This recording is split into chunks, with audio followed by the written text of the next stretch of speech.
You're listening to the Weekend Sport Podcast with Jason Pine from News Talk ZB.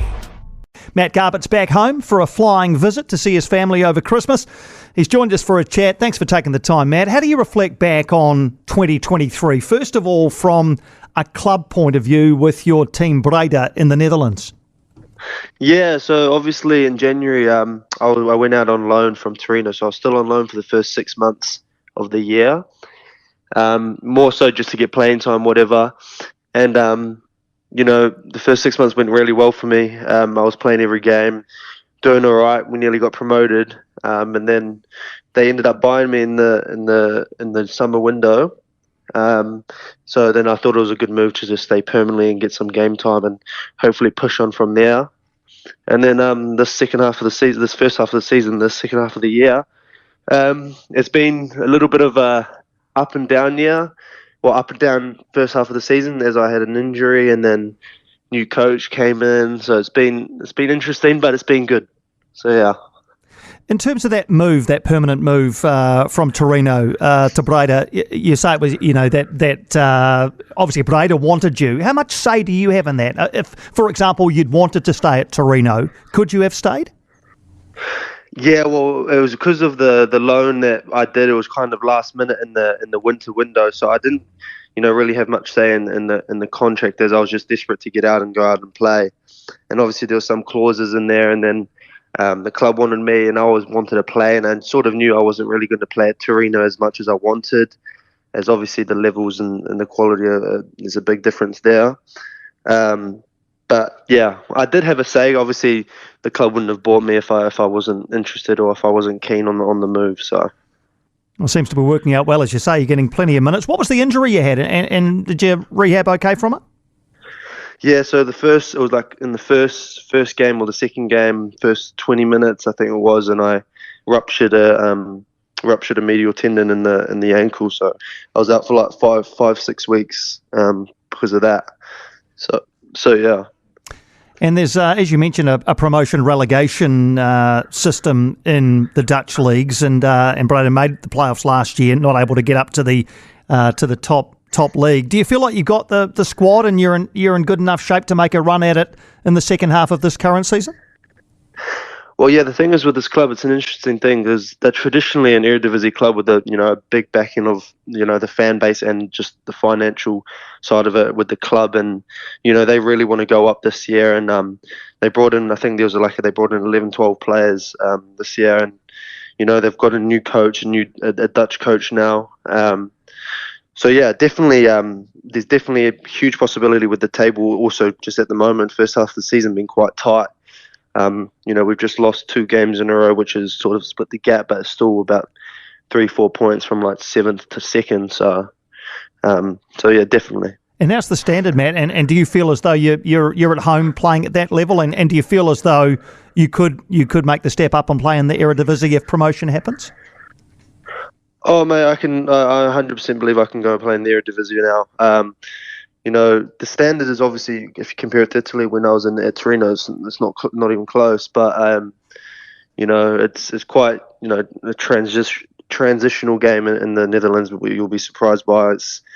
Obviously, there's some good quality, but there's also some bad quality. Yeah, it's a bit of a hit or miss, a bit of both. So yeah.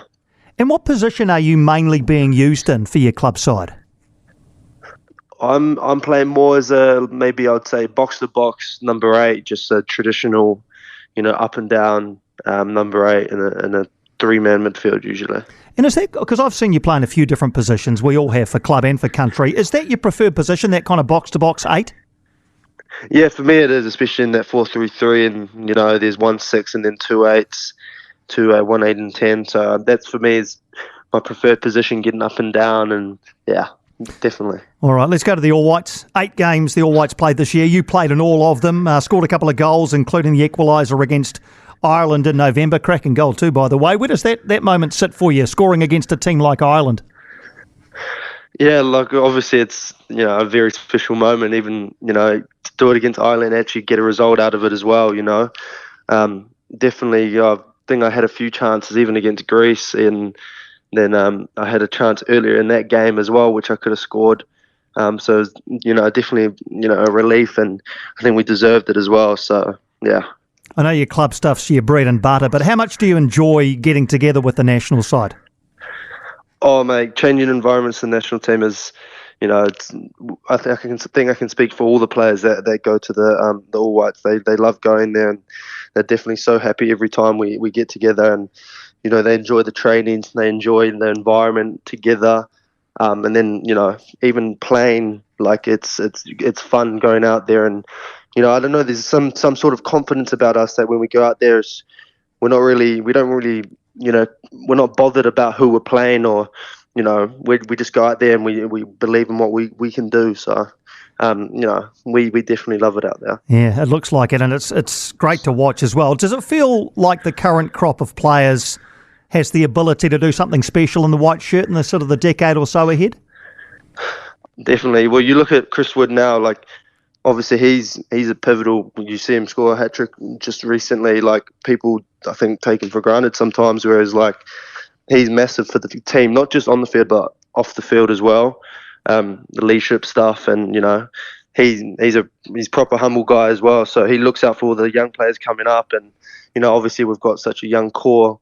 I think most of the players are quite young actually starting, so the next 2026 World Cup could be a big thing for us. Absolutely, because you look at the team, as you say, we got Woodsy there. He'll be there for this World Cup campaign anyway. But then you look at yourself, Joe Bell, Marko Stamenic, Sarpreet Singh, hopefully Ryan Thomas coming back in. It must be a pretty exciting prospect to know. And then that's just the midfielders. You look at guys like Libby and Wayno and that up top, and others as well. It must feel like a fairly exciting time to be in the national setup. Oh, mate, definitely. There's so many players that could be starting, and as you say, Ryan Thomas coming back, and Sarpreet Singh getting back into the mix of things after his injuries. It's just creating more depth and more problems for the coach to who's he going to pick for the starting 11. And obviously you saw Sarpreet play as a wing, and you saw what he did against Ireland. You see that we've got that, we can change players around, and versatility kind of thing. So. And you're still eligible for the Olympics, of course. You'll be under 23, well under 23 when the Olympics roll around in the middle of next year. Is that on your radar? Oh man, I'm buzzing for it. I've been looking forward to it. I've had a few conversations here in New Zealand about it. I think some of my mates are going to come out to Paris during that time, so they'll come out and watch. And it'll be good fun. We'll have a good team as well, just like we had. I thought we had a pretty good squad last Olympics in Tokyo as well. And I think it could be just as strong, if not stronger, this coming Olympics. When you look back at that last Olympic Games, I don't know whether that was necessarily a springboard for you, but it certainly helped in getting you into the all white setup. Initially you weren't even in the initial squad, were you? And then you ended up starting a couple of games. So do you look back at Tokyo as a real landmark in your career? Oh man, it was an absolute roller coaster, because originally, Danny called me and said, look, you're going to be travelling reserve. And, I had a few conversations. Should I stay at the club? He said, yeah, he would understand, blah, blah, blah. And I was like, nah, I might as well, go, be an experience. You never know kind of what happens. And then 6 days later, they say, oh, the travelling reserves can be selected in the squad as well. It can play. And then, I just, trained well, whatever. And then he gave me that chance. And I remember the moment as well, we're at the airport to go play the last group game, and he said, look, we're probably going to be starting you. And that's where everything changed for me, I would say. Absolutely brilliant. So, that was a brilliant moment. And as I say, it's led on to some terrific things. Now, your brother Norman, he jumped into our awareness this year as well, got the winning goal for New Zealand against Guatemala at the Under-17 World Cup back in May. So what's he up to club-wise at the moment? At the moment, he's he came over to Europe, and because obviously he was in Italy at the time, and he gave it a crack for a year over there, and then after the World Cup, the 20s World Cup, he's been looking at some things, and it's just obviously I don't think the New Zealanders quite understand that when they come over to Europe, it's not all sunshine kind of thing. It's they get a real hit of the harsh reality over here, and especially coming from New Zealand, it's not a footballing country, so the respect ain't quite there from the Europeans. So he's been not doing much at the moment. He's been just continuing training, but he's out with my mum in France at the moment, and hopefully in this winter window he can get something. So that'd be great. Have you thought about the prospect? I know, like I say, this might be drawing a long bow this early, but have you thought about the prospect of the two of you playing alongside one another for a national side at some stage? Hopefully, I know my parents will be. They're definitely, they've been thinking about that for a long time, and even more so now. So that I'd say they are more excited and more hopeful, but definitely it's on the card. So it's good to hear. I'm just trying to think if there's any other. I know Ryan's playing in the Netherlands. Are there other Kiwis there who you bump into, or is it just the two of you? Ooh, I think it's just Ryan actually. I know there's a few Aussies, I'm pretty sure, but yeah. No, I think it's just me and Ryan as the Kiwis out there. Eh? So yeah, Cyprus ain't far in Germany because Germany and Holland, it's on the border. But yeah, I'd say in Holland it's just me and Ryan. Do you like living there? What's it like as a place to live?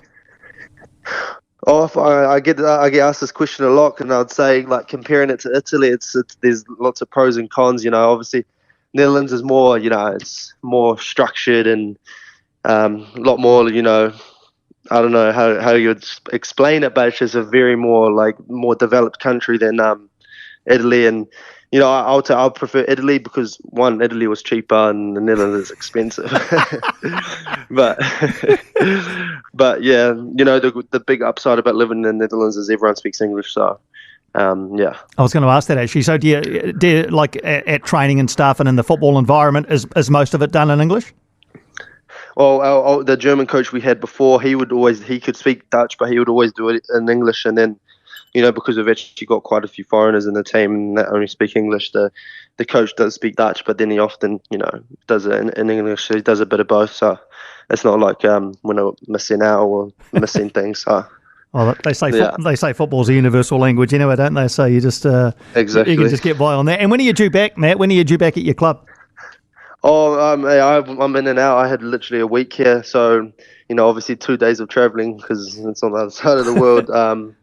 But I leave the 1st, so I'm off on the 1st. I got to be back in.